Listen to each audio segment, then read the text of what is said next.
So first we have physical reality. So let's just think about books and tables and human bodies, etc. So things you walk around, you touch with your hands. That's physical reality.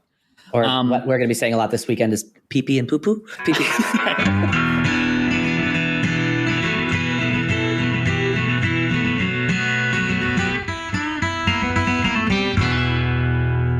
You know, the real travesty of having these standing dates on Friday is that neither of us are going to be drinking. I was going to say, what kind of sick psychopaths decide to record podcasts at 8 o'clock in the morning?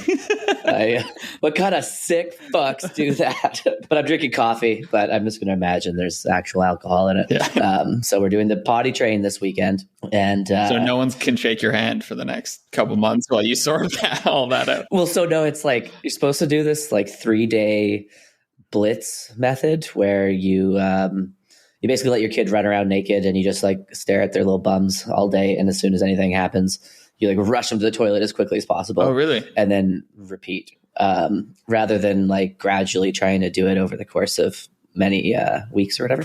But then the other thing you're supposed to do, which I'm really excited for, is you're supposed to diaper shame them.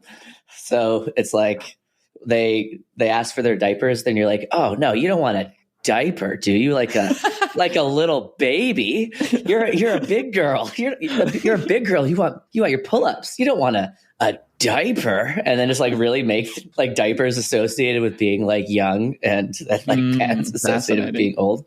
I think this was like one line in one book that I read, but I've just been telling everybody. But you're so excited about it?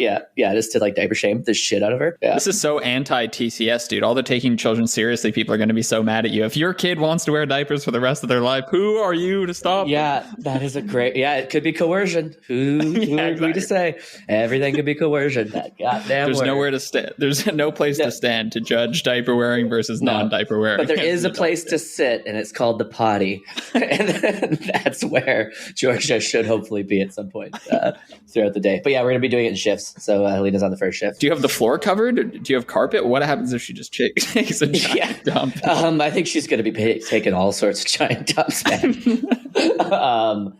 4 days to potty train. So we'll let you know how it goes. 4 days to potty train. That's the blitz. Yeah. That's all you need, man. That's all you need. It's supposed to be like the if you're doing it right, it shouldn't take longer than that. Wow, that's amazing. Yeah. I mean, it took me 14 years or something. I'm still leaking. Yeah, I'm still leaking. Yeah. Every once in a while, yeah. That's why I walk around my apartment naked and then something happens. And my girlfriend diaper shames me. It doesn't work. We get in a big fight. That's why I moved out of my parents' house at the young age I did, because they kept trying to diaper shame me. And I said, let me live my goddamn life. Yeah, just you and your Pampers for 19-year-olds. Going out to the States. Just a backpack filled with Pampers and an attitude that says, I can take on this world. Your girlfriend has her tampons and you have your Pampers. It's a match made in heaven. Well, one and the same, baby. Yeah, this is what happens when you don't successfully diaper shame your child, ladies and gentlemen. This is why you have to diaper shame. Okay.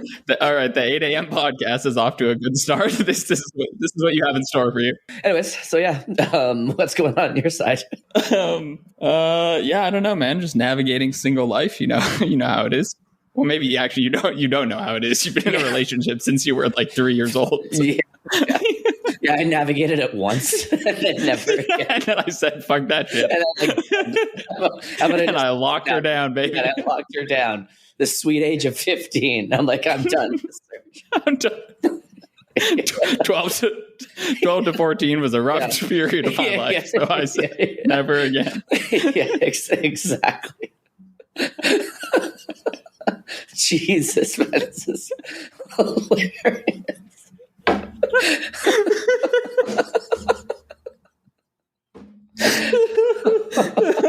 Oh man. Well, this is a good start. Yeah.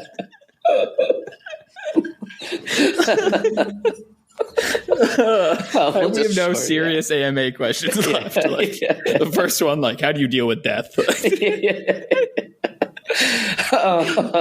just get the giggles out and then we'll just shorten it. Oh man, sleep deprivation is good for the pod.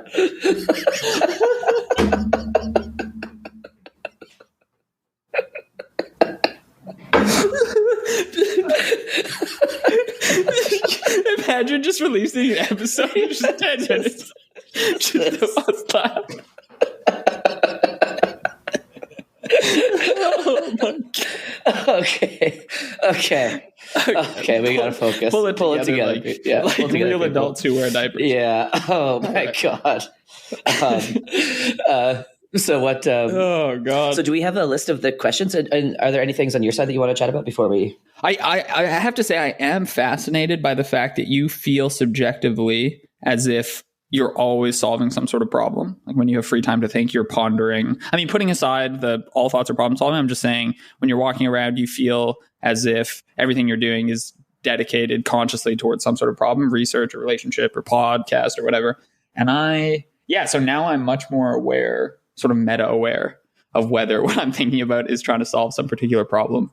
And if it's concrete, but I think maybe I just do more sort of daydreaming and stuff than you normally. It's not necessarily solving a problem, which is an interesting. So what is a daydream like for you? Like when you daydream, what is that? Because obviously you're a mathematician, so you're probably thinking about like research stuff, right? That would be my speculation. I mean, that's sometimes for sure. So yeah, I mean, I think I gave the impression in the other episode as if I'm never solving problems. And just, my mind is totally blank and just filled with absolute random. No, but I imagine you're continuously thinking about like, is this like, could I fiddle with this to make this theorem, and how would this apply to this other thing? And like, sometimes yes, but I can't think about math all day. And sometimes I'm thinking about like aspirations, things I'd like to do, just things I like, thinking about a video I saw or something funny, or imagining some situation and how I'd react, or I don't know, thinking about things I'd like to do, places I'd like to visit. Interesting. People I'd like to meet, things like that. Like there's, that's interesting. I never really think about that kind of stuff. Like genuinely, I like, so we just got a new car, right? Helena loves it. I basically couldn't care less.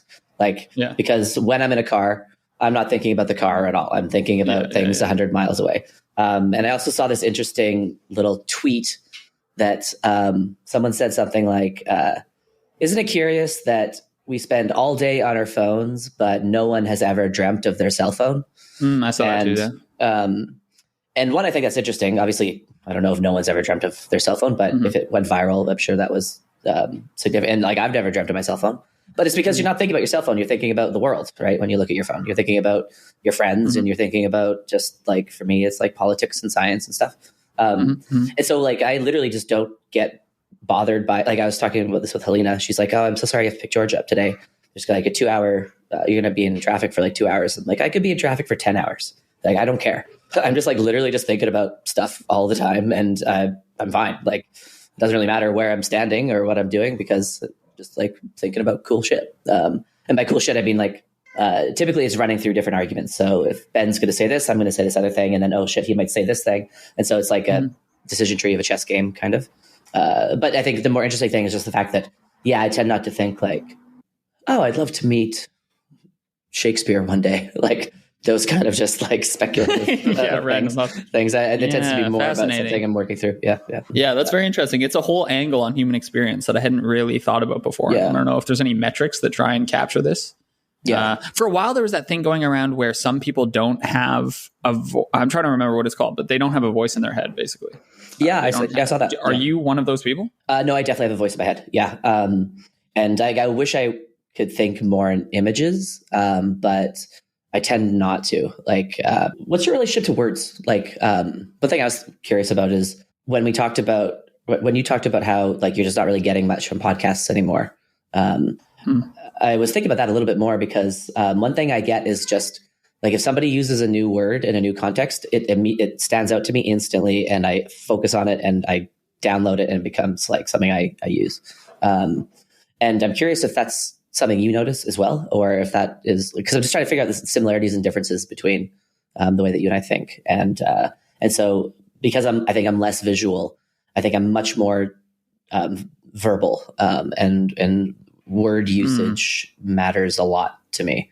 And so like cliches stand out, and unique words in unique circumstances also stand out to me quite a lot.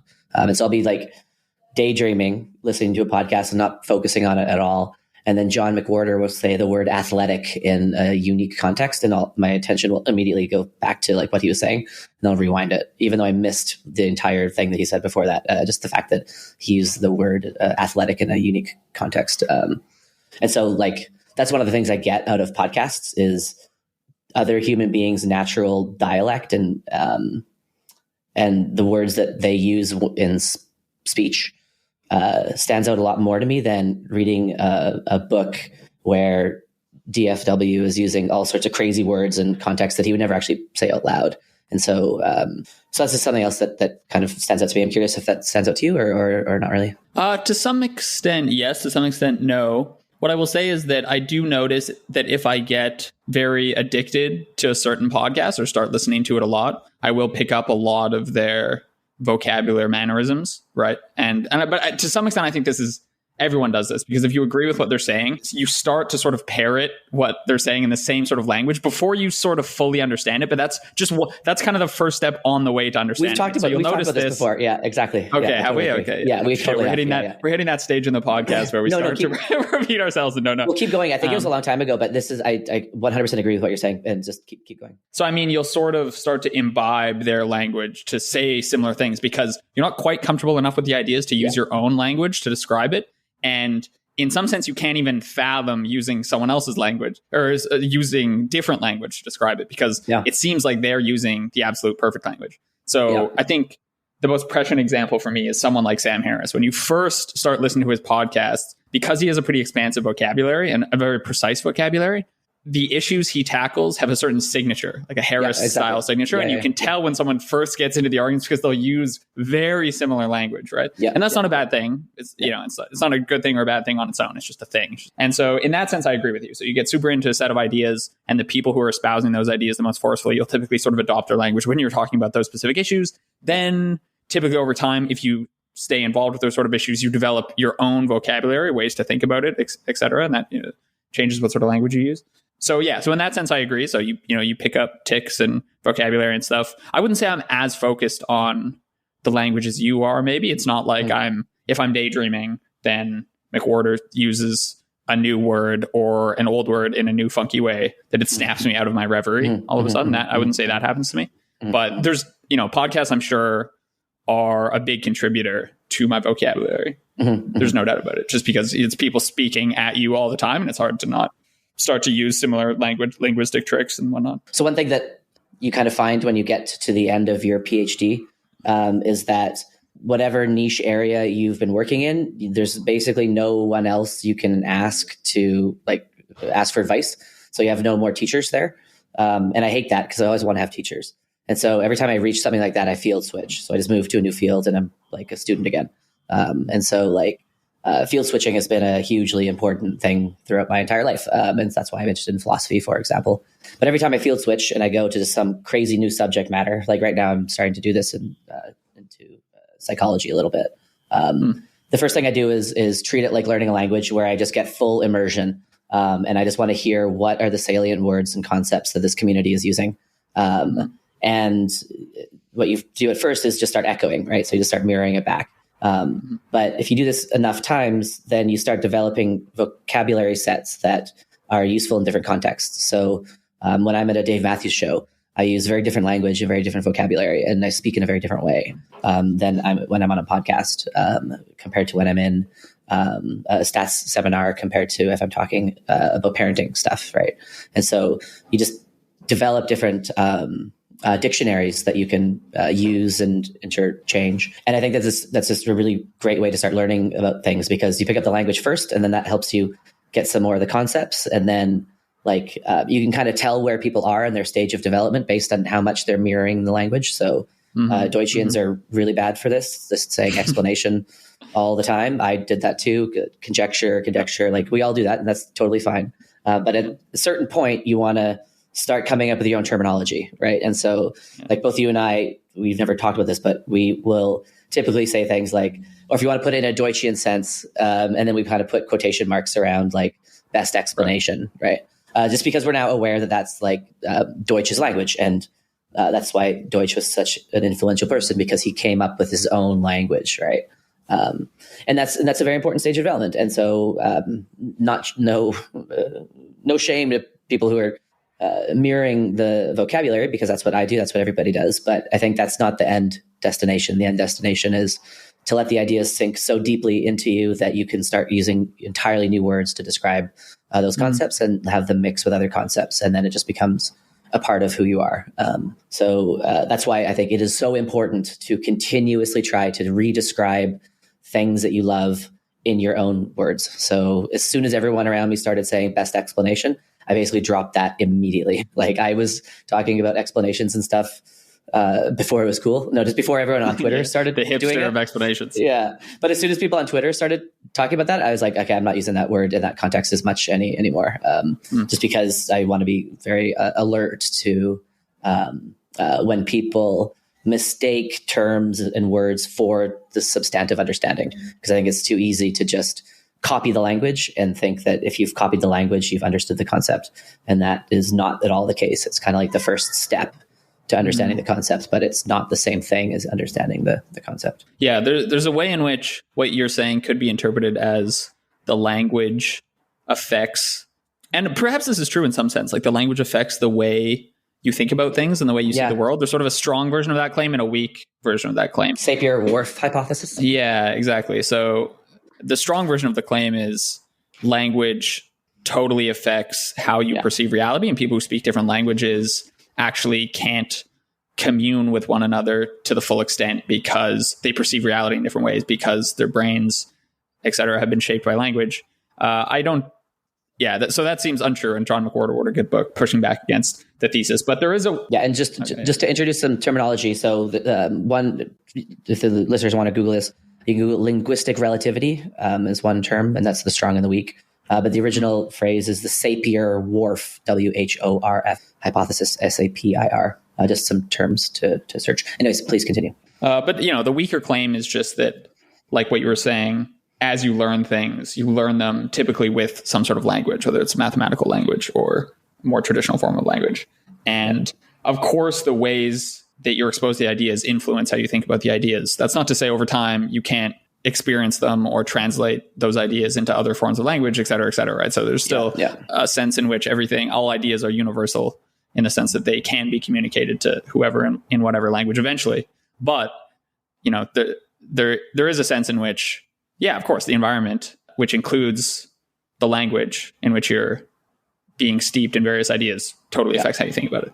Yeah, exactly. Yeah, I think the soft version is completely fair, but the strong version, that your thought is entirely constrained by language. I think we've talked about this kind of scattered throughout the whole podcast is totally wrong.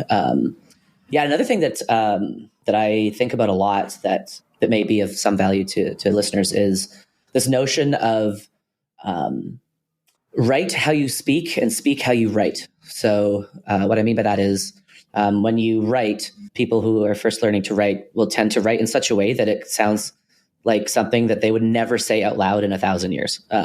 So they'll use words like utilize when you can basically always use the word use instead of utilize. There's never a reason to use the word utilize ever, because you can always use the word use, except for meter. So the only time I've ever used utilize is for meter. Yeah, but or just sentence constructions that are just so unnatural that you just doesn't sound like your voice. But then the flip side of that is when you speak, to try to speak in full sentences and full paragraphs, and that's quite challenging, where you actually have an arc to what you're saying, and you're trying to speak in full thoughts. And like the expert of this is Hitchens, and he can basically speak in essays. Like if you were to transcribe what his monologues are, it's a perfect essay. And no wonder he could write so many books. He just holds up a recorder, starts talking, and then that's the book. Well, so this is where I've learned this idea. I don't think he phrased it that way, but when he was giving writing lessons to his students, the first thing he would say is that anyone can write. If you can speak, you can write. And then his students would kind of puff themselves up a little bit and say, "Oh, that's not so hard." And he's like, "But how many of you can actually speak? Like, how many of you actually speak in sentences? How many of you actually enjoy listening to your friend speak? Or are you just waiting to respond to the first thing that they've said in such a way that when you have a conversation with your friend, you are never actually having to conclude because you're always bouncing back and interrupting each other, which is a great way to have a conversation. I do that all the time. But like something that I've had to learn talking to you is the early days of our podcast, I would kind of just keep going until you would interrupt me because that was how I was used to having conversations with people. But now I try to bring my thoughts to a close so that you know when it's your turn to speak, because that's how civilized human beings should have conversations. But also makes editing easier, folks. Yeah, it does. But it's an important skill to stay like, okay, I've said what I'm trying to say now, and now I'm going to wrap it up and conclude, and now I'm done.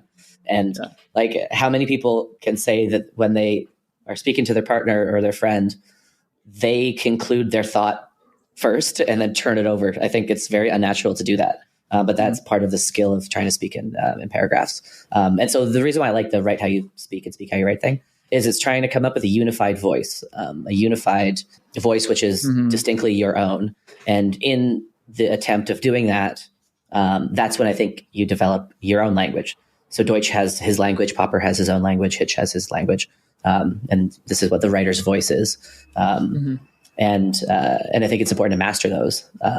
Like just one other thought to exactly give a counterexample to including this. Yeah, exactly. To not do what I just said. Like when I was learning guitar, my jazz teacher, Ralph Bushmeyer, said like the best way to learn how to solo is to just perfectly mimic, say, the way that Jimi Hendrix solos. Just copy him exactly, master that. And then perfectly mimic Stevie Ray Vaughan, and then perfectly mimic Steve Vai, and then perfectly mimic Dave Matthews. And by the time you've like mastered voice number 1, voice number 2, voice number 3, voice number 4, by the time you've got to voice 5, you realize you're synthesizing all of them into your own thing, right? And so I think that copying and imitation is a hugely important step in the learning process, but it's just not the final step. And so the final step is coming up with your own voice. And I just think that's very important to become a fully developed thinking individual. And conclude. All right. Drinks and get into it. Let's do it, buddy. Yeah. Actually, no drinks because it's 8 a.m. But that's our transition. We got to keep saying that. Or we'll just leave that in there and people will be confused because hopefully 8 a.m. is. We are here. I'll get my little coffee. It's my iced coffee. It's clinking.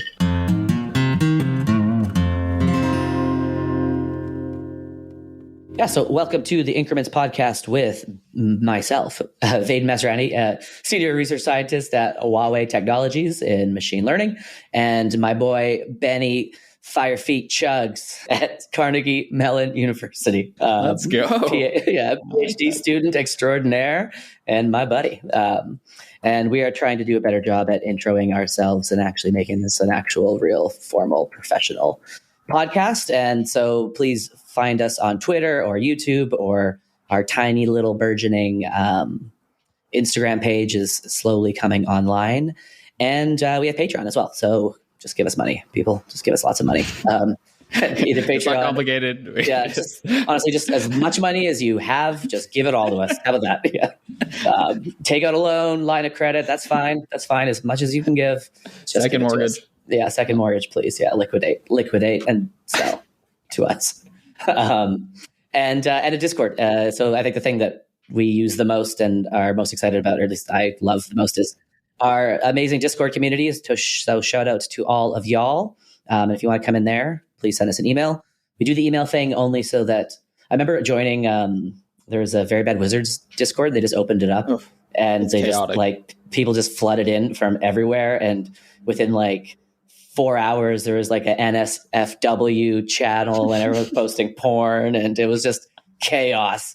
And so just to have like a small little filter, we do the email thing just so that people who actually join are engaged and want to be there. And that's why we do the email thing. To be fair, that was probably Tamler himself starting. Yeah, that probably was. Yeah. Blaming it on his patrons. Yeah. But you should say if you do become a patron, you get bonus content. So it's not just, you're not just giving us money, but there's bonus episodes that we are putting out on the reg. And also early access to mainstream episodes. And we're thinking about more Patreon benefits, but those are the two main ones at the moment. Cool. So we are doing AUA number 4. And let me just kick it over to you.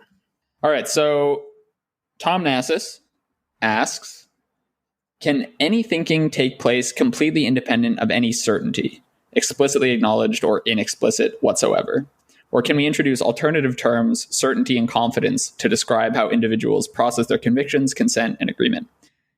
If certainty and confidence connote justificationism, can a fallibilist dismiss these terms entirely? So perhaps it's worth saying just a couple sentences of background on this question. Yeah, so totally. There's a bit of pushback in Deutschian circles against using the kind of terms like certainty, confidence, etc., because they're subjective notions. And Deutsch is all about an objective epistemology. So trying to learn things that are objectively correct about the world and are independent about your subjective opinions about whatever. So, certainty and confidence are properties of me thinking about various things, and they're not necessarily shared with Vaden. So they're subjective in that sense. And so some people in the community, and it's kind of unclear to me if Deutsch is among these people. He's got a bit of a chaotic Twitter presence, so it's a little bit hard to actually figure out what he's thinking on any given topic. But there are perhaps a burgeoning subgroup of people in the movement who just sort of refuse to use these terms, and anything that has to do with notions of certainty or confidence, they basically throw it out and say, like, that's the wrong way to think about thinking. That's the wrong way to describe humans.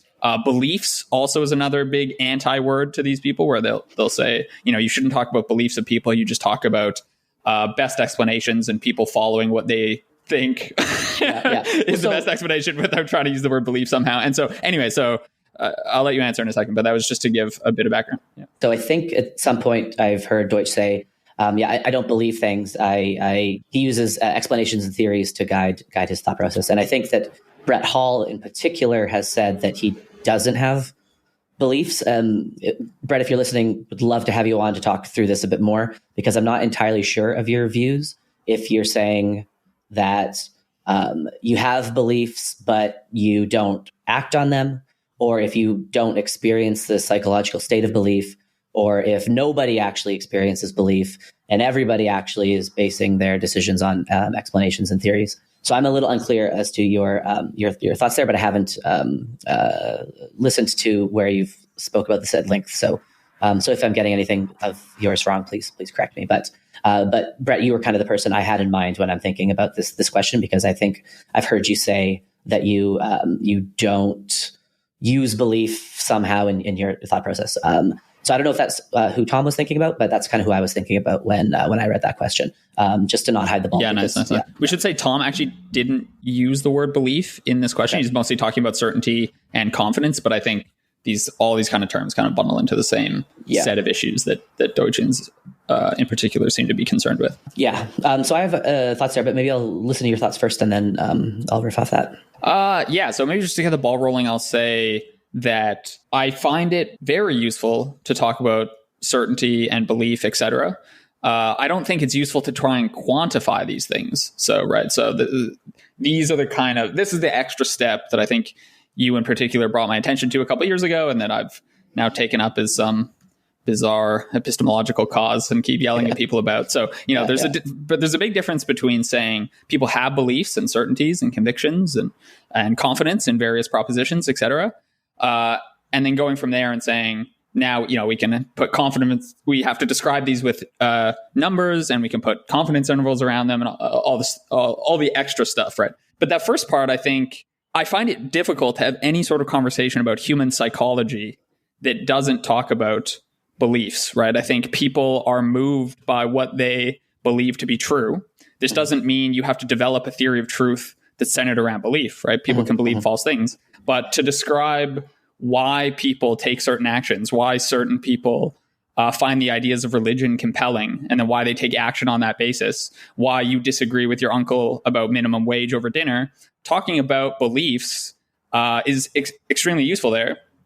And then to talk about, confidence in your beliefs, I think also is the best way to describe situations where people disagree quite fervently. So there's just, in point of fact, a difference between your uncle at Thanksgiving who doesn't think, let's say, that minimum wage affects the number of jobs in the economy, and like raising the minimum wage, say, affects the number of jobs in the economy, and your uncle who thinks that but is extremely convinced of that fact. There's just a very big difference between people who hold that belief, one who holds that belief strongly and another person who doesn't.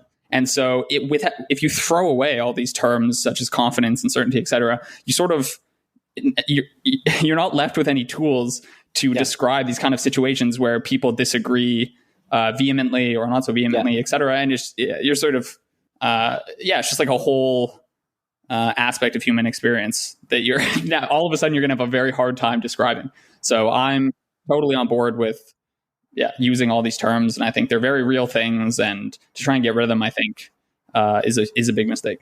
Yeah, I think it artificially will contort your language. So there's one reason why I don't like doing it. Popper definitely did not deny that people have beliefs. His main point is just that he wants to teach a distinction between subjective belief and objective truth. But talking about a distinction is not the same thing as getting rid of a concept entirely. And also, like, I subjectively know exactly what it means to believe something. So a direct challenge, a direct challenge to someone who says you don't need beliefs, you don't have beliefs, you only need best explanations. An example would be just a singular fact. So a singular fact is not an explanation. So you go to a party, you leave, and you ask your partner, or your partner asks you, the person with the red shirt, what was their name? And you say, his name is John. Okay, so that's a fact. There's no explanation. That's just a fact. His name is John. Now you could say, I don't really remember. I think his name was John. Or I could say, I'm 100% confident that his name was John. But the distinction between those two things is the fact is the same. There is no explanation. We're not dealing with explanations or theories. We're dealing with a singular fact. And the only difference between those two contexts is your belief, your strength, your confidence, how true you think that is. So I just don't think you can. It's not that you can just change your language. I think that there's an actual psychological phenomenon that needs to be labeled, and so that's what I'm talking about when I'm talking about belief and certainty. And like I'll even do it with my vocal inflection. So I'll say things like, "Well, I think I remember hearing this in a podcast somewhere, XYZ," and my voice will go higher. And I want to convey to you that this particular thing I'm saying might be wrong, and there's a much higher chance that it's going to be wrong. And so I have a lower belief in it because there's a higher probability. Like I'll even use the word probability and chance, and I'm not sheepish to use those words for sure. Like there's a higher probability that it's going to be incorrect if you Google it later, compared to something if I say with much more confidence. So this maps on to like when I'm speaking to anyone, I want to convey my beliefs about the strength of what I'm saying, so that when I'm not very sure about something, people know. So because they need to have that information, so that they know when I'm saying something confidently. If they were to go fact check it, they would find the source immediately. And if I'm saying something unconfidently, that like it might be wrong, and so please do not tell this to other people until you do a bit more investigations, because it could be wrong.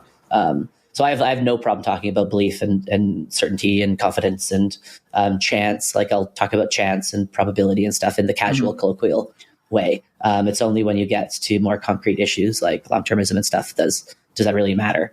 And like 9 times out of 10, if someone says something like belief or trust or whatever, I can easily quietly map it back to best explanation language in my own head, and know that like if we had to get into the nitty-gritty of what they're talking about, we could bottom it out on something more philosophically robust. But I don't feel the need to correct their speech or change my own language when that level of analysis isn't required. So so I find it very easy to keep all the good parts of Deutsch and the best explanation stuff, and just map other people's language into that when I know that that's probably closer to what they're saying. But I think, nice.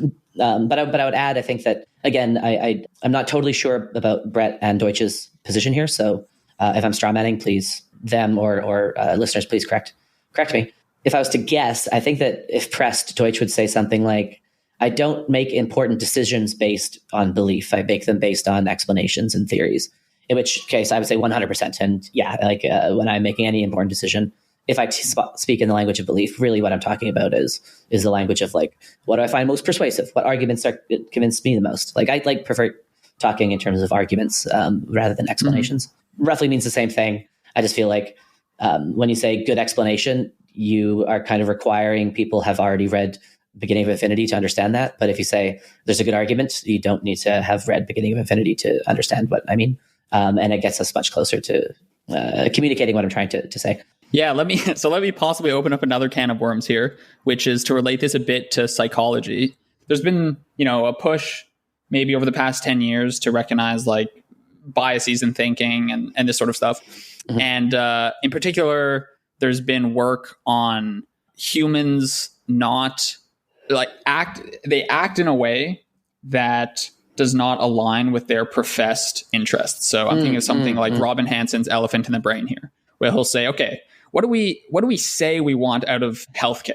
Okay. And then people will tell you like they want people to be taken care of, et cetera. And then he says, okay, like let's look at the policies we put forward. And they don't map onto that. There's something going on here where what we say we want and then the actions we take are disjointed somehow. Yeah. And economists use the term revealed preference for this, right? Is that? Yeah, slightly in some sense. Yeah, it's an interesting connection, I guess. But yeah. Okay. And so anyway, so there can be this sort of disjunction between what we say we want and the kind of things we do.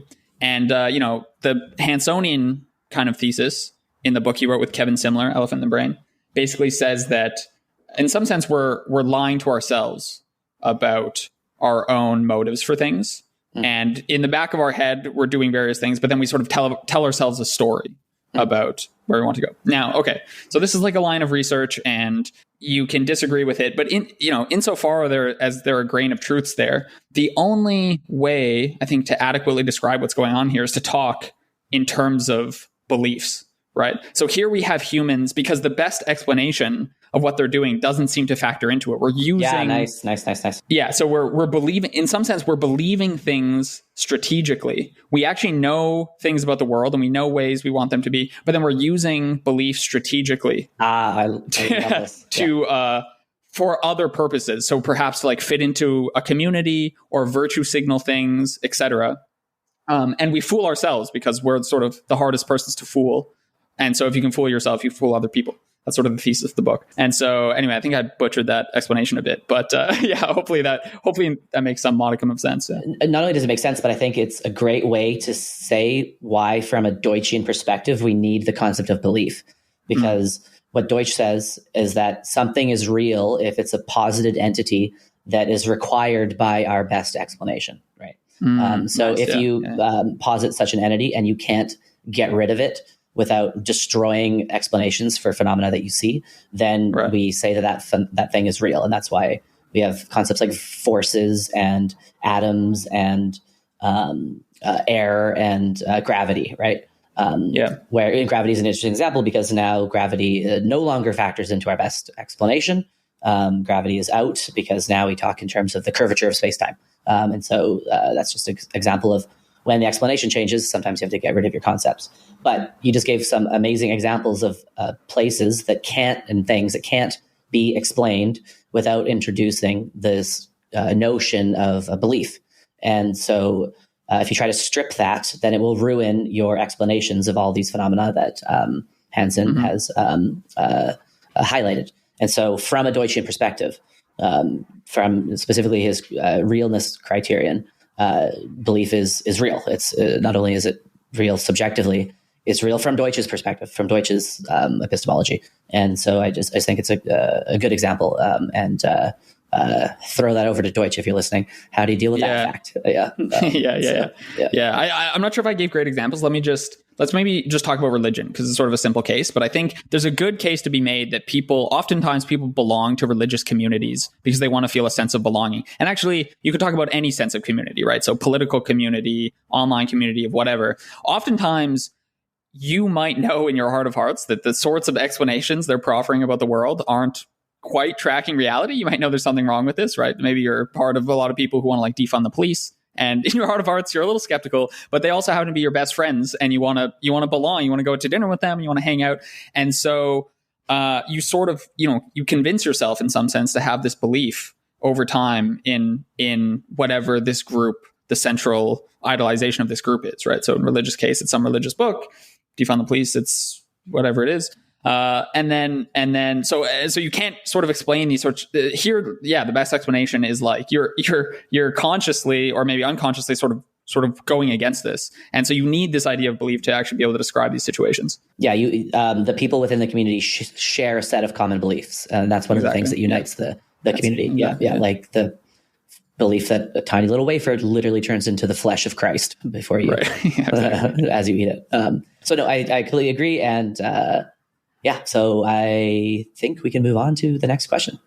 Nice. That was quick. That was concise. That was good. All right. I don't know if it was concise, but it was. Okay, so this one's much more to you than me, so I will ask you. So, can fallibilism, anti-authoritarianism, anti-justificationism, and critical rationalism overall operate effectively in the highly competitive space of sports, especially professional sports? You are much more of an athlete than I. So what are your thoughts? Yeah, my first thought is that this is taking sort of epistemological concepts and mapping them onto a domain where they're not as useful. So we're kind of forcing certain concepts onto a situation where they're not totally enlightening. That was my first thought. My second thought was, well, sports is in some sense a knowledge creating endeavor because people are getting better at sports over time, right? And in team sports, for instance, you're trying to beat the other team. That involves you have to create the knowledge of how to do that, right? What plays are going to work best. At halftime, you have to sit with your players and decide, okay, they're kicking our ass. What are we going to do about that? Same with individual sports, right? You have to decide on a training regimen, et cetera. And so to not belabor the point too much, I would say there's sort of a trade-off in fallibilism and authoritarianism in that you sign up to work under a specific coach or on a specific team. And by signing up, you commit yourself to doing whatever they tell you to do. So a coach says you're going to do this training regimen for 5 weeks, or your coach on your soccer team says, we're going to learn how to run this play and this is how we're going to practice, et cetera. And by signing up for the team, you've sort of committed yourself to that. So you could call that authoritarian, but it's not a great lens to have on the situation because you're willingly signing up to do that.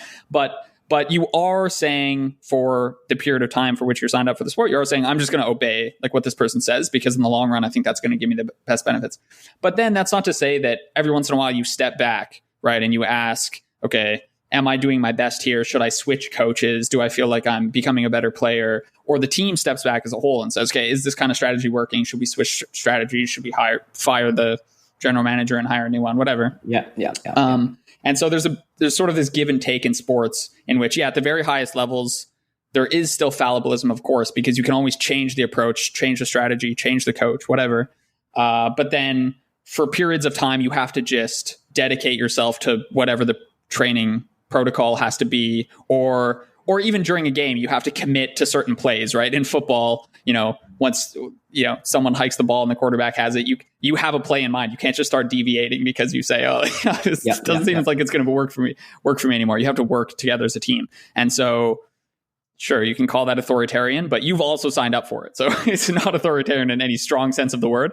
And so, it's not a super interesting answer, but that's insofar as you want to map those kind of concepts onto sports, I think maybe that's the best way to do it. Yeah, I would totally reject the idea that having a coach is authoritarian. I think that it's closer to mentorship.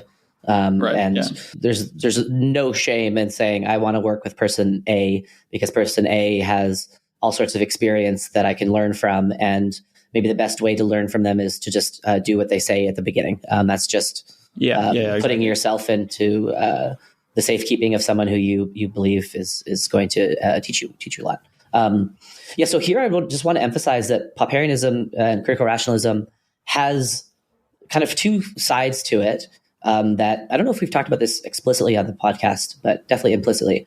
It has both a descriptive and a prescriptive component. So it's descriptive in the sense that Popper studied and Popperians study areas where knowledge is successfully being produced. Theoreticians, obviously the famous examples we continuously use are like Newton and Einstein, etc. So it's descriptive in that it's studying how things that actually work, what makes them work, and what are the common elements to it. And then it's prescriptive in the sense that it can offer recommendations and suggestions about ways to do it better, right? So from a Popperian lens, I view the sports example is a purely descriptive thing. I think that you can see why it's so effective because you have an immediate error correction mechanism, which is a game, right? And you can view the win or the loss as a kind of criticism. And any successful field of human endeavor, be it BJJ or stand-up comedy or athletics, is successful precisely because there's some error correction mechanism in there somewhere. And areas that are not successful, like particular branches of philosophy and academia that basically make no contact with the real world at all, and there's no way to correct errors because there's always just people referring and citing to other people, and there's no contact with reality. Those are the ones that tend to go just off the rails and become bogus. And so a lot of the prescriptive stuff that Popper was talking about is precisely aimed at those fields that don't have that error corrective mechanism in, and how can you actually go about creating such a mechanism. Nice. But sports already has that. And so I think that if you want to be the best basketball player, I think that you should not read Popper. I think you should just train. I think that just going through the training and reading about the philosophy of science is not going to help you play the game better. I think just training and working with your coach and doing the things that professional athletes do is the best way to be the best athlete. It's because you are putting yourself into a tradition which has evolved over hundreds and hundreds of years as to be the best error correcting means of making progress in that subfield. So you can totally view professional sports from a Popperian lens, but I would just want to view it very descriptively. And I don't think there's much prescriptive advice that could be offered that isn't already just baked into the tradition of training. I don't think reading Popper will make you a better athlete. I think just practicing will make you a better athlete. But by saying that is Popperian. Yeah, exactly. Interesting. Yeah, this is related to a point that came up in a Discord, actually, which is that any sort of successful field of human endeavor, if you're generating knowledge over time, is Popperian, because exactly like you said, there has to be some method where you're coming up with new ideas and then criticizing them, right? Whatever that has to be. So I totally agree, where it's like, but the tradition of sports over time has figured that out. By itself. Exactly. And so, right. So once you join a football league or whatever it is, it's like they've already figured by virtue of the fact that athletes are getting better over the time, they've already figured out that mechanism. And so now you have to commit yourself to that process. It's like almost like becoming a scientist and then just doing science. In some sense, you don't have to know, maybe it helps to know a little bit of philosophy of science, but in some sense, the institutions, when they're functioning correctly, which is not all the time, there are plenty of concerns to have, et cetera, et cetera. But if you're signing up to become a scientist, in some sense, you're already adopting the learned lessons that have come out of like, how the fuck are we going to figure shit out over time, right? No, just like the reason why philosophy of science is so valuable to me is that it allows me to recognize which areas are already doing this successfully, and let's just join those traditions, and which areas aren't. And so I can see a bit more clearly, I hope. Obviously, I'm not the best person to say that. The audience will be a better judge of my ability to see these kind of things. But so the Popperian stuff helps me a lot when I see a field or a person or a behavior that is deviating from the tried and true CNR approach, and then can kind of steer people back towards that approach. But places like sports or the legal system or like a scientific lab, like most scientists you work with don't even know who Popper is, but are just doing great Popperian science because they're just told this is what you do as a scientist. And they don't realize that when you give your advisor a paper and then the paper comes back with like all sorts of red pen, this is Popperianism, but the advisor doesn't read Popper and the student doesn't read Popper. They just think this is just what science is. And so most of the time, if you join a successful field of endeavor, if you join Apple, sure, they have all sorts of internal error correction mechanisms. But again, they don't know who Popper is, and they don't need to because they just are developing these mechanisms that work. So just recognizing that Popperianism is both descriptive and prescriptive, and sometimes just the descriptive is enough. Is how I'd want to view CR and athletics. Yeah, that's fascinating. It occurred to me as you were speaking that as long as there's sort of an incentive mechanism to get better according to some objective metric, Popperianism will naturally emerge as the best strategy. Exactly. Because you need to figure out what works. And so you need to do trial and error, right? So in sports, you have a bunch of people who want to win. So, and there's a lot of skin in the game there because they get paid a lot of money, et cetera. Of course, it's going to be naturally Popperian because eventually people are going to start trialing different things. And then one team's going to say, oh shit, they started doing that and it really worked. And then they're going to start trying different strategies. And all of a sudden you have a natural Popperianism that emerges in Yeah, and there's also skill. just like learning skills. So like you are you're a professor and you have some new students. They come to your lab. I think that if you give them Popper's like oeuvre and you say, okay, read this, that'll make you a good scientist. That is not going to actually help them. I think that they should first learn the skills of the discipline. They should learn LaTeX, and they should learn how to program. They should learn the basics of the mathematics, and just learn the tools of the trade first, because that'll position you much more. It'll put you in a much better position to be successful in your field, because you have to acquire all the skills of the discipline that you're in. And the philosophy of science stuff, like for me, it's a passion, it's a hobby, it's something that I'm just naturally drawn to. But I think that if I was to have dedicated the first 15 years of my life to learning this and then start learning the skills of a particular field, that would have been totally the wrong way to go about it. I think learning the techniques of the field is much more important. And the Popperian stuff will be good to course correct you if you are learning up one thing in your field that you're like, actually, this is not terribly helpful, and it can maybe give you tools to tease out which things to learn in which field. But if the field is thriving and successful, then just dedicating your time to learning those skills, I think, is a much better investment in time than the philosophy of science stuff. Nice. Okay, so the next question comes from Andrew Gleave, and he asks, if our best theory of how to make rapid progress comes from Popper's epistemology, should making it more widely known / understood be considered a moral imperative? If not, why? If so, thoughts? I have strong thoughts on this one. Yeah. I think that doing that would be maybe the most immoral thing that you could possibly do. Honestly, I believe that that's the case. I think that forcing anyone to learn anything is, one, the best way to kill the love of the subject. So if you want people to learn Popperianism, forcing them to learn it is the worst way to go about doing that. Also, it's the least fallible attitude one could possibly take. Not only do we believe our approach is so important, but we also think it's so important that we should force people to learn it. And so saying considered a moral imperative is like a bit of a euphemism to saying we should force people to learn stuff. And this is like a straight march to ideological education centers. Like, this is what the Maoists and the Stalinists and the socialists believe, that their philosophy is so right that the most moral thing to do is to force everyone to learn it. So I think that emphatically, absolutely not. I think that a much better approach to forcing people to learn something is to demonstrate why it's valuable to learn. So like in my day job, I don't talk about Popper at all. What I do is embody him by being very eager to receive criticism, trying to collaborate as openly as I can with all of my colleagues, trying to cultivate a community of people who are all bouncing ideas past each other, being critical, but not being so critical as to silence others.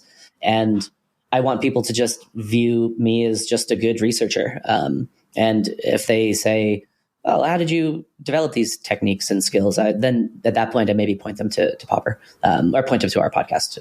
Point them to the Patreon first, and then the podcast. But I think emphatically, no, we should never consider a philosophy to be a moral imperative.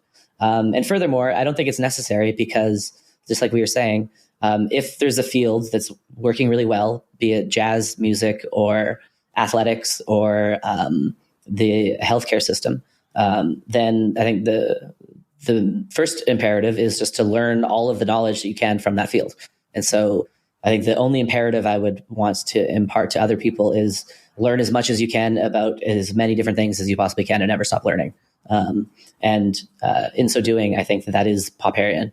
But I don't think that force-feeding philosophy to anyone is ever a good idea. And like, I think a very clear example of this is the travesty, which I consider to be English in high school. I think that forcing kids to learn Shakespeare is the fastest way to kill Shakespeare. Like, Shakespeare is awesome, but who amongst our listeners had a good time reading Shakespeare when they were 16? Like, you're too young to understand Hamlet. You're too young to understand what the to be or not to be speech is about. But if you rediscover it when you're genuinely interested in it, then all of a sudden this whole area comes alive to you. And so I think similar things can be said about mathematics. And so I just think that you should never force anyone to learn anything at any point. You should demonstrate reasons why people might want to learn it through your own actions and successful endeavors, but never force people to learn anything. Yeah, that was a great answer. I basically have nothing to add on that. But I'm curious, your answer takes a pretty strong stance on education, right? Broadly applied. So I'm curious about what your take is on compulsory education, especially K through 12 education, and what should those classes look like? And yeah, so it's like the TCS stuff, right? Yeah, exactly. Like you gave an answer that's basically totally in line with TCS. But I know, I'm pretty sure you don't agree with all of their tenets, or at least their whole philosophy. So I'm curious, where you sort of diverge there. Yeah, so we haven't talked about TCS too much on this podcast. We don't even have to talk about TCS. We just keep it focused on education. Well, I mean, like, why wouldn't we talk about it? Like, it would be weird not to talk about it since it's so aligned with the question. Sure. Yeah, so one thing I don't like about TCS is it seems to take an abolish it rather than reform it approach. And so that's one thing that turns me off. I think there are absolutely a lot of problems with the education system, but there's also a lot of good things with the education system. The other thing I'm slightly aware of is that I had a particularly wonderful and amazing experience through school. And so that's biased to me for sure, in the sense that I just naturally enjoyed physics and computer science. And I had an amazing high school experience, and basically my entire undergrad, master's, and PhD, with the exception of the last year of the PhD, was amazing and excellent. And so everything that I'm saying has to be filtered through the lens of selection bias, where you're asking the question to someone for whom school was just a great experience. So that I think needs to be kept in mind. But also school, I think the primary function of school, and the reason why I don't want to just abolish the whole thing, is the social function. I think that, the education component is very minimal, but interacting with peers from your entire neighborhood who you'd never really have the opportunity to interact with, or you can find those opportunities. It's just harder to find it without school. I think that the social component of school basically is its biggest selling feature, and the reason why I think it's on average probably a good thing. In addition, I think it's just it's a very long-standing institution, and because it's so long-standing, I'm very, very reluctant to just try to throw it out, because it solves the childcare problem, it solves the social problem, and it also has a lot of problems with it. So that it can kill subjects, it can ruin entire fields, it can make people think, for example, quote, "I'm not a math person," unquote, which is totally bullshit. Everyone is a math person. What people actually mean to say is, I had such shitty math teachers throughout my entire life that it made me feel stupid, and it made me feel like I can't do this. So everyone who says I'm not a math person should be saying, I have had such bad math education that it's ruined it for me. And I think that's much closer to the truth. But yeah, so there are so many problems. And so that's why I'm much more interested in people like Matt Bateman, people who are talking about fill in the word. Charter schools. On the word. Thank you. Charter schools, where people are trying to innovate, try different strategies. Let's see which kind of education mechanism tends to work better. So I want as much trial and error in the education process as we can. I think that teachers unions and having it be all public, there's challenges there. You have inequality issues where, the more innovative schools are going to be more expensive. And so it's going to go to rich people first. And that's obviously a problem. But I think that we need as much innovation here as possible to reform and improve rather than abolish and tear down. And so I don't like the TCS approach because, from what I can tell, I'm sure people can point me to essays where they've addressed this, but at least there's the philosophical material that's on the website, which maybe is going to, and if listeners have examples, please send them to me, where they maybe address some of my concerns. So there's that component, but then there's also just the way that I hear about it talked on Twitter and on podcasts and stuff. And when I hear people talk about it in the wild, it tends to be very much this abolitionist approach. And anytime people start talking about abolishing very long-standing institutions and traditions, I immediately say, well, let's slow down here, people. Let's make sure that we're not doing more damage than we cause. It's very anti-incrementalist. And so that's kind of my 2 cents on the TCS and the things I like and don't like about it. But not being a huge fan of TCS is not the same as thinking that the school system doesn't need serious reforms and improvements, which I think it absolutely does. So that's kind of my thoughts. But what do you think? Yeah, I mean, that was a great answer. I don't think we have to get into my thoughts and take. We could probably do a whole podcast about this, but no, I'm in pretty significant agreement with you. I actually thought we had stronger disagreement than we did, because I basically took you to be more of a defender of like the status quo of education, and that it kind of works better than I think it did. I think over time I've actually become more disillusioned with especially the style of teaching that most education offers. And I totally agree with you that it fills a lot of functions. And the primary function to me is this function of, we have a lot of parents who have full-time jobs and the kids need something to do during the day. And you can look at that problem and say, well, it's disgusting that we put them in these centers where they're, force fed a bunch of material all day. Fine. That's one perspective to take on it. But the other one is, you need to give me something better to do, because not every parent is wealthy enough to just stay at home or work from home with their kids. Right. And so we need a socialization element and somewhere for the kids to go during the day. And so that's, it's a big part of school. And some schools are absolutely fantastic. And that's amazing. Yeah.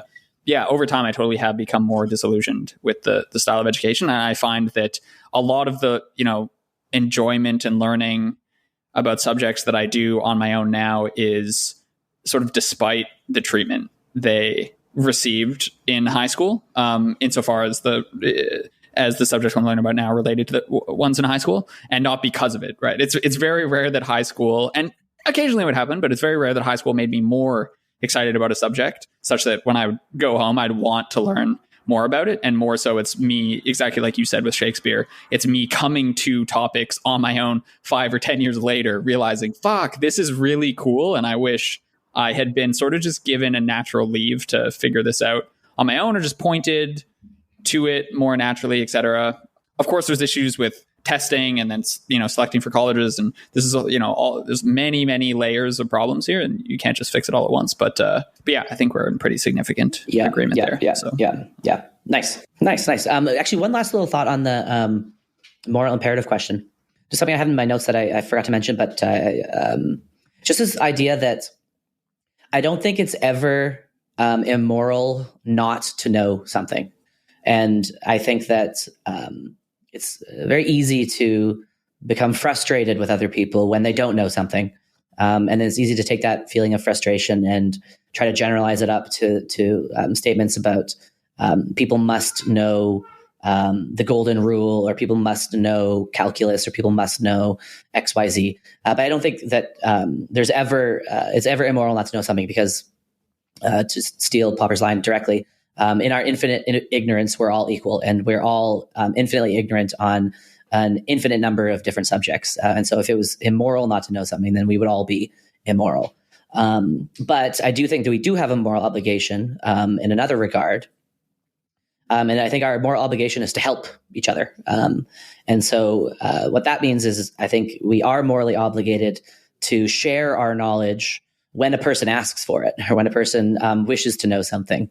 And so on Twitter, I was playing with this idea of the, so some philosophy people will know about the categorical imperative, right? Which is Immanuel Kant's many different formulations of, when I first heard the term categorical imperative, it just sounded like philosophical jargon. Yeah, so categorical means, in this context, unambiguously explicit and direct. And then imperative is something you must do. So the categorical imperative is the unambiguously explicit and direct thing that everybody must do. Kant came up with many different formulations of this, but they all are basically variations of the theme. Do the thing which, if everybody was to do it, you could recommend that everybody does it. Act in a way such that you wish it would become universal will. Yeah. And so the problem from the moral perspective is that every time he came up with some formulation of the categorical imperative, like, okay, maybe that means, I think one of his is, don't masturbate. He had a very anti-masturbation thing happening. So the problem with the categorical imperative is you can just use that to justify whatever you already think to be true. So if you think that not masturbating is really important, then you could say, well, I believe that because I think that if everybody didn't masturbate, then the whole world would be better. But I like trying to tweak it a little bit and talk about the epistemological categorical imperative. And my formulation of that is tell everyone you know everything you know whenever they want to know it. So don't hold back anything. And I think that if the entire world did that, if all of your collaborators did that, the world would be a much better place, where knowledge would be free flowing much more readily. And that would be as close as I'd want to go to like a moral imperative, which is just share freely everything you know with everyone you know. Don't hold anything back, because I think it's very easy for academics in particular, and I've caught myself doing this, so I'm not exempt, to have some idea and think, this idea is so important that I'm not going to tell anyone about it, because I want it to be mine. I want it to be mine and mine alone. And only once I've published that paper, then will I share it. But I'm going to keep it really guarded and close to my chest. And I think that people in academia in particular can have an idea and then think, this is mine. And that's the tendency that I'm trying to break with this idea of the epistemological categorical imperative. I think that if you just freely share all of the knowledge with everyone who wants to learn it, then I think the world will be a much better place. And so that was my formulation. That's interesting. I think I disagree with that actually on two counts. Nice. Yeah. Okay. Yeah.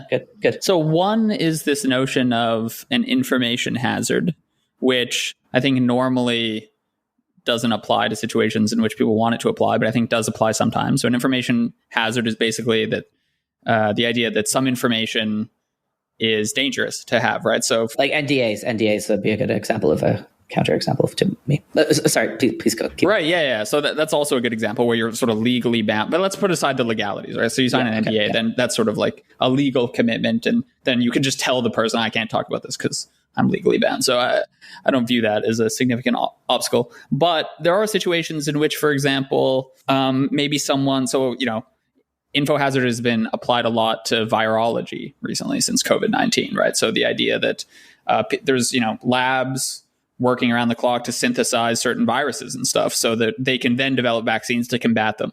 But they're, if to take just an extreme example, but to illustrate the point, like if a terrorist group asks you, do you know how to synthesize this chemical or this virus? Then I don't view it as a moral imperative that the lead scientist of that lab shares their secrets. And there's weaker, that's sort of a silly example, but there are weaker situations in which I don't think that's silly in certain areas of national security or right. Like there is, as much as we rail against all the AI doomerism, there are real questions there about precisely how open source should be and like when things should be open source, even if you're on the open source side, like should people open source stuff immediately or like, et cetera. Right. And there's real questions there. And I don't think it's totally unreasonable to say, for a while, we're going to keep this in house to like make sure it's safe and make sure it's behaving well. And so, I don't view someone who's working at OpenAI refusing to divulge the infrastructure, the precise infrastructure of GPT-N to be doing anything immoral there. NDA aside, even, but just even if they hadn't signed an NDA. Yeah, the second counterexample was it's funny. Like I'm generally on your side in academia, and I think people sort of play things too close to the chest, and there's a lot of ego involved, and you want to be the person to publish a paper, et cetera. So I agree with all that, and oftentimes it is a problem. But I think there are some situations where you have an idea and you want to flesh it out by yourself, both because it's fun. It can be fun to flesh an idea out by yourself, but also because sometimes you're not sure if it's going to work and you might give someone the wrong impression. Someone asks what you're working on, you say, I'm broadly thinking about this, and you might have more of an idea of whether it's going to work out or not. I don't view you necessarily as doing something morally wrong by not telling them, I have this precise idea this morning. I'm pretty sure this could work, but I'm not 100% sure. Like, I just feel like, well, no, sometimes I think it's very reasonable to say, I'm kind of thinking about this thing. I'm not totally ready to talk about it yet. I really want to kind of explore, this even relates to creativity a bit, where you have this intuition, something might work, and you're not entirely sure. You want to see where it goes. You're like, got a good gut instinct about it, but you just want to flesh it out yourself.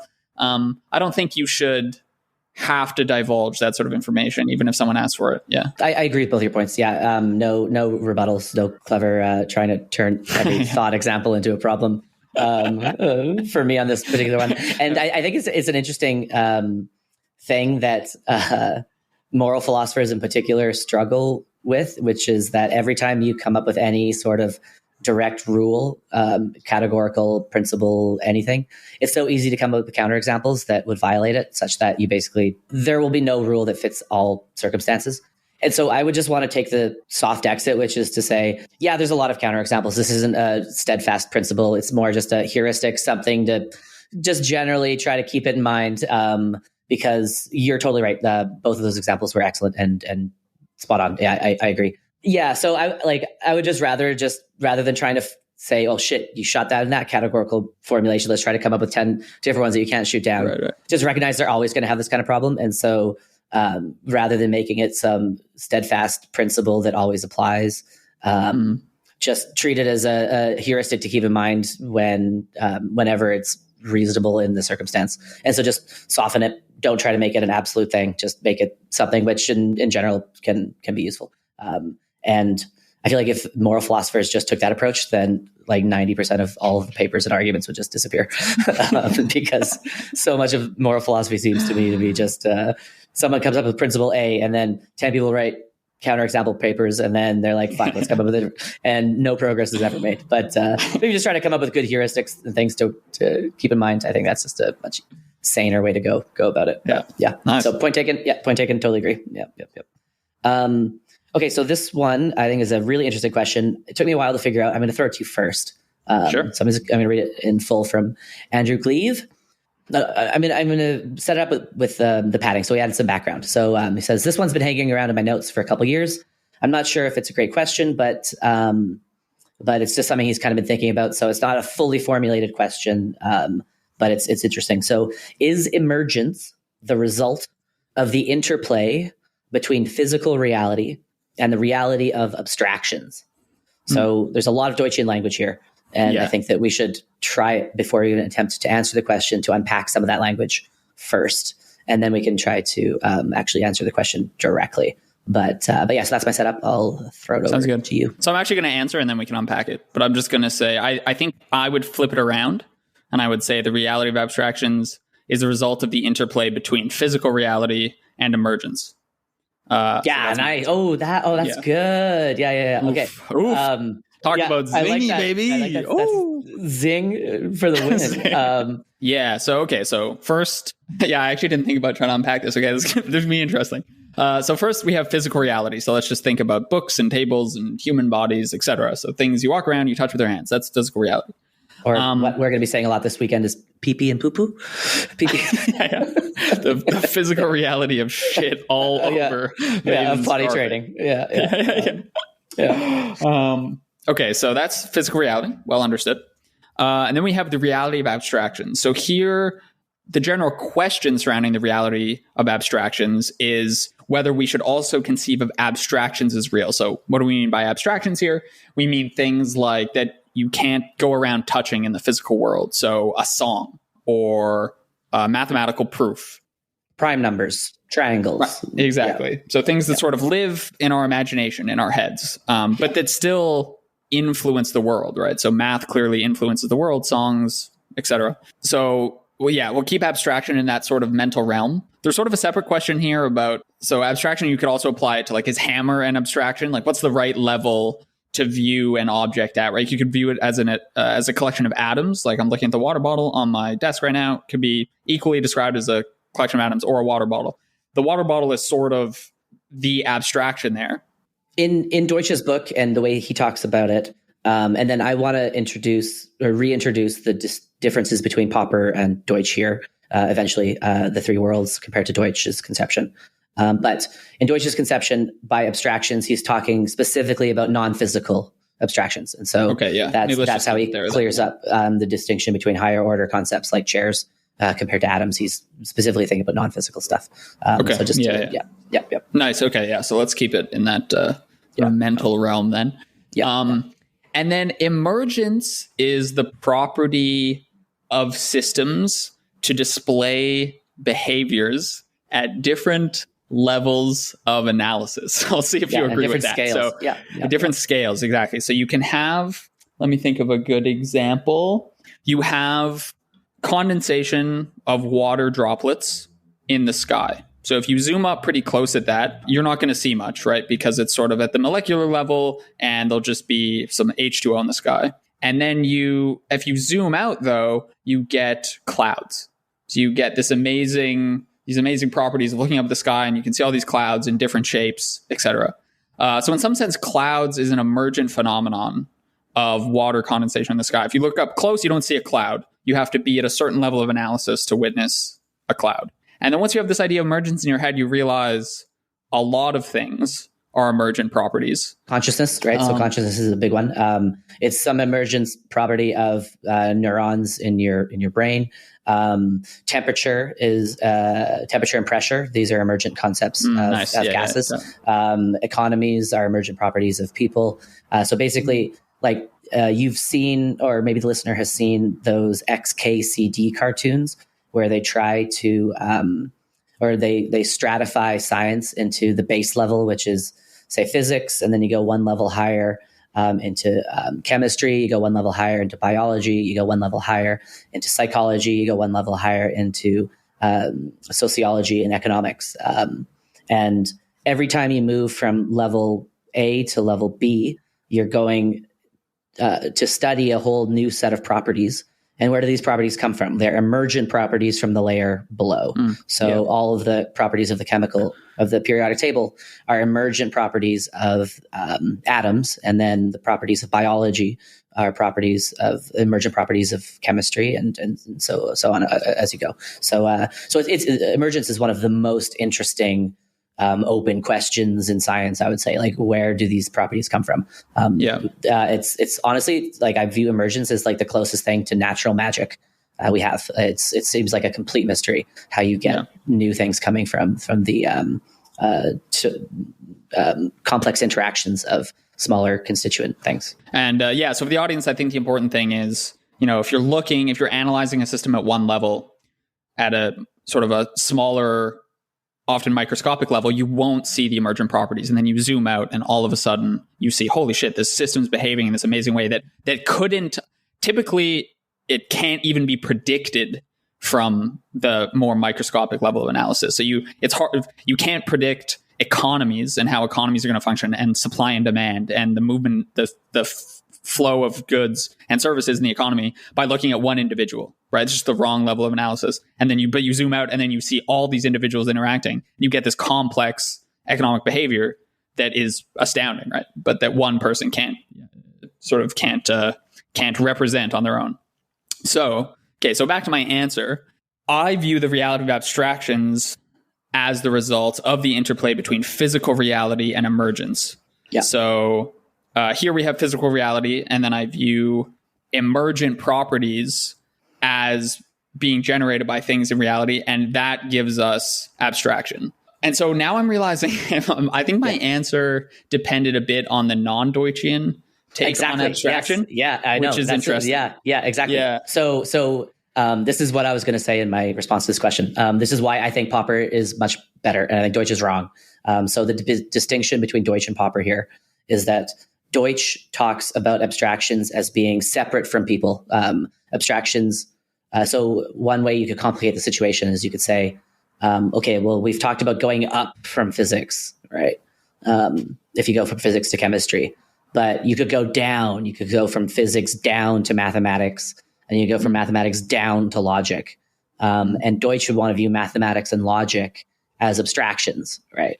And so Deutsch would want to say that abstractions existed before humans existed. Abstractions always have been around. Logic was there to be discovered. We did not invent logic. Logic was always there. And if you view it that way, then you'd maybe put logic on the bottom. And if you put logic on the bottom, then logic is an abstraction that would then create atoms, which would then go.